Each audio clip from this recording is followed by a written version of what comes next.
able to hear the wind. I usually escape to my bedroom to record these. But it's gorgeous out. The windows are open and I'm leaving them that way.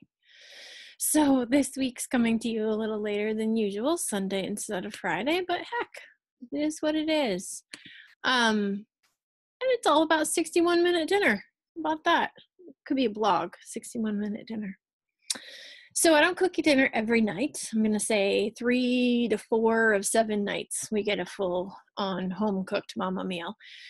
Sometimes there's cereal, sometimes frozen pizza. Occasionally hubby jumps in the kitchen and he's a great cook.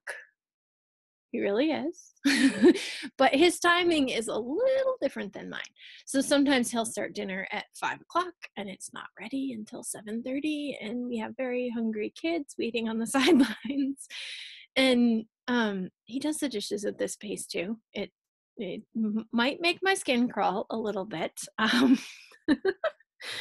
But it's his pace, and I've learned to just accept it and love it. And today I found myself with a migraine. The hubby said he was going to go to the store at 5:37 p.m. to get fixings for tacos. Right? Did you get that? He's going to the store at 5:37 to get the fixings. So naturally, my mind started wondering and calculating what might come of the following 3 hours. But as much doubt as I had, I opted for curiosity and just stayed really, we laughed about it a little, and I just decided I would see what happened. And he proved himself quite nicely. So dinner was on the table 61 minutes later, and there was a full table of we were all super happy. Happy bellies, happy kids, happy family.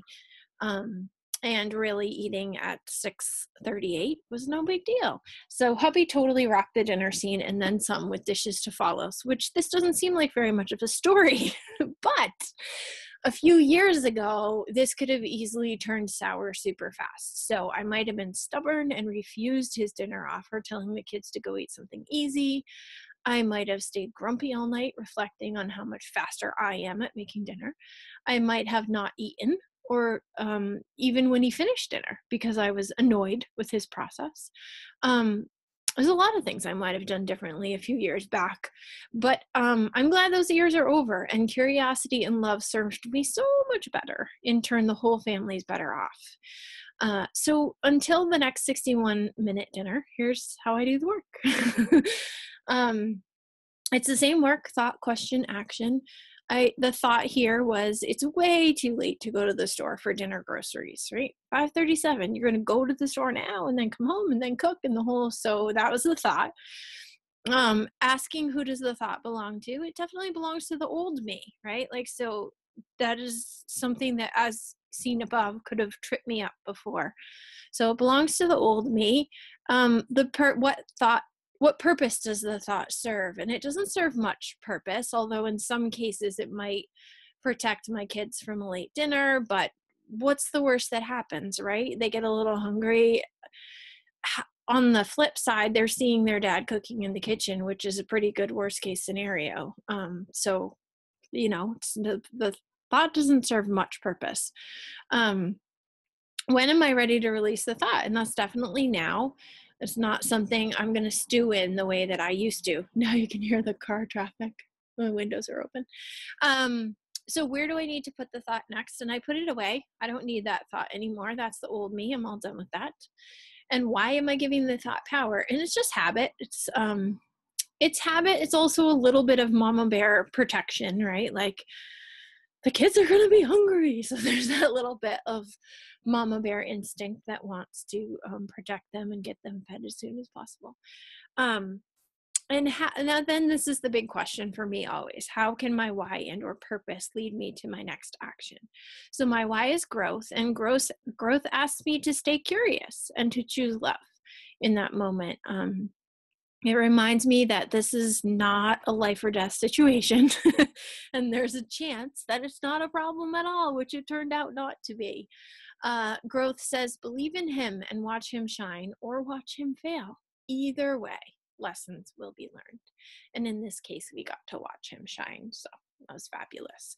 So that's a little bit of the work. I know it seems like no, well, I don't know, but it's not a huge deal, but these are the little things that have shifted in my life. And the little things add up to a much bigger, more complete picture.